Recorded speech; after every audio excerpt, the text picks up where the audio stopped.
మురళీమోహన్ గారు మంచి నటుడే కాదు, మంచి బిజినెస్ మ్యాన్ కూడా. అయితే ఈయన జగమేమాయి సినిమా ద్వారా తెలుగు చిత్ర పరిశ్రమలో అడుగుపెట్టి ఆ తర్వాత చాలా మంచి సినిమాలు తీయడం జరిగింది. అందులో జ్యోతి లాంటి సినిమాలు, అప్పట్లో ఉర్రు తొలగించే సినిమాలు, ప్రేమలేఖ ఇలాంటి చాలా సినిమాల్లో ఆయన మంచి నటన చూపించారు. కృష్ణరాజు గారితో నటించిన అమరదీపం అయితే మరి ఇంకా చెప్పాల్సిన అవసరం లేదు. అదే విధంగా ఎన్టీఆర్ గారితో అన్నదమ్ముల అనుబంధం ఇలాంటి సినిమాలు, శోభన్ బాబు గారితో ఆయన నటించడం జరిగింది. కృష్ణ గారితో, కృష్ణరాజు గారితో అందరితో కలిసి నటించడం జరిగింది. చిరంజీవి గారు వచ్చిన కొత్తలో ఆయనతో మనూరు పాండవులు అనే సినిమా తీశారు. ఇప్పుడు కూడా చిరంజీవి గారి యొక్క గొప్పతనాన్ని ఆయన చెప్పినంత బాగా ఎవరూ చెప్పలేరు. అటువంటి సీనియర్ నటుడికి ఇప్పుడు పద్మశ్రీ అవార్డు రావడం మాత్రం ఎంతైనా అభినందించదగ్గ విషయం. ఆయన కొంతకాలం పాటు సినిమాలకు గ్యాప్ ఇచ్చి తన బిజినెస్ లోని, రియల్ ఎస్టేట్ బిజినెస్ లోని, జైబేరి సంస్థ ద్వారా రియల్ ఎస్టేట్ బిజినెస్ లో కొత్త పంతులు తొక్కించారు. ఆ తర్వాత కార్లు షోరూమ్ లో ఓపెన్ చేయడం, దానిలో కూడా విజయం సాధించడం మనకంతా తెలిసిన విషయమే. అయితే ఆయనది సొంత సంస్థ, నిర్మాణ సంస్థ జైబేర్ ద్వారా 20 సినిమాల వరకు సుమారు తీశారు. ఆయన నిర్మాణ సారథ్యంలోనే Mahesh Babu super hit cinema అయిన అతడి సినిమా వచ్చింది. అసలు జైబేర్ అనే సంస్థ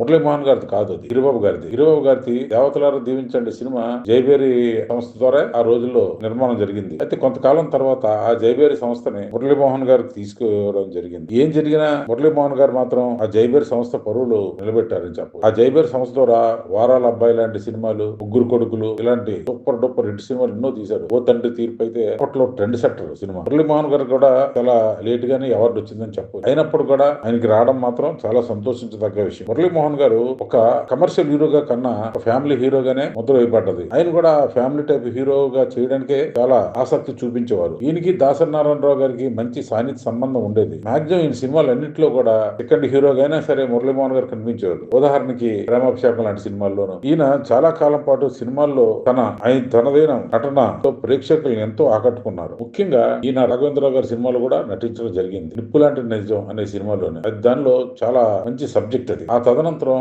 చాలా సినిమాలు చేసినప్పటికి కూడా మిగతా హీరోలు, కమర్షియల్ హీరోలు అంతా లైమ్ లైట్ లోకి రాకపోయినప్పటికి కూడా ఆయన చేసిన సినిమాలన్నీ కూడా ఇప్పటికి కూడా టీవీలో చూస్తుంటే ఆకట్టుకునేటట్టే ఉంటాయి. అప్పట్లో వచ్చిన తిలకమ్మ చెప్పిన బంతి పువ్వు ఇలాంటి సినిమాలు అయితే అప్పట్లో ఎంతో ఆసక్తికరంగా ఉండే సినిమాలు ఇవన్నీ. ఈయన అందరితోటి సత్సంబంధాలు గల వ్యక్తి. ఒక విధంగా చెప్పాలంటే ఈయన సినీ ఫీల్డ్ లో అజాత్ శత్రువు. ఆయన ఎప్పుడు చెప్తుండేవారు, నాకు శోభన్ బాబే చాలా ఆర్థిక సలహాలు ఇచ్చేవారు. ఆయన మాట వినే నేను నాకున్న ధనాన్నంతా కూడా భూమి పెట్టుబడి పెట్టి రియల్ ఎస్టేట్ వ్యాపారం చేయడం వల్ల ఈ రోజు ఒక స్థితికి చేరుకున్నానని. నిజమే, ఆయన మాట సత్యం. ఆ మాట చంద్రమోహన్ గారు లాంటి వ్యక్తులు కూడా చాలా సందర్భాల్లో చెప్పడం జరిగింది. ఏదైనా సరే ఆయన మాత్రం శోభన్ బాబు గారిని ఆదర్శంగా తీసుకొని తన జీవితంలో మంచి నిర్ణయాలు తీసుకోవడం వల్ల ఈ రోజు ఒక మంచి ఎంటర్‌ప్రెన్యూర్ గా, మంచి ల్యాండ్ బ్యాంక్ గల వ్యక్తిగా ఈ రోజు సొసైటీలో ఉన్నారు. చాలా మంది నటుల్లాగా ఈయనకో ప్రత్యేకత ఉంది. ఈయన కూడా కొంతకాలం పాటు రాజకీయాల్లో ప్రవేశించడం, రాజమండ్రి నుంచి ఎంపీగా గెలడం మనందరికీ తెలిసిన విషయం. అంటే మురళీమోహన్ గారు సినిమా జీవితంలో కూడా ఫిల్మ్ఫేర్ అవార్డు లాంటివి, ఉత్తమ సహాయ నటుడు, ఉత్తమ హీరో లాంటి ఎన్నో అవార్డులు పొందారు. ఆయన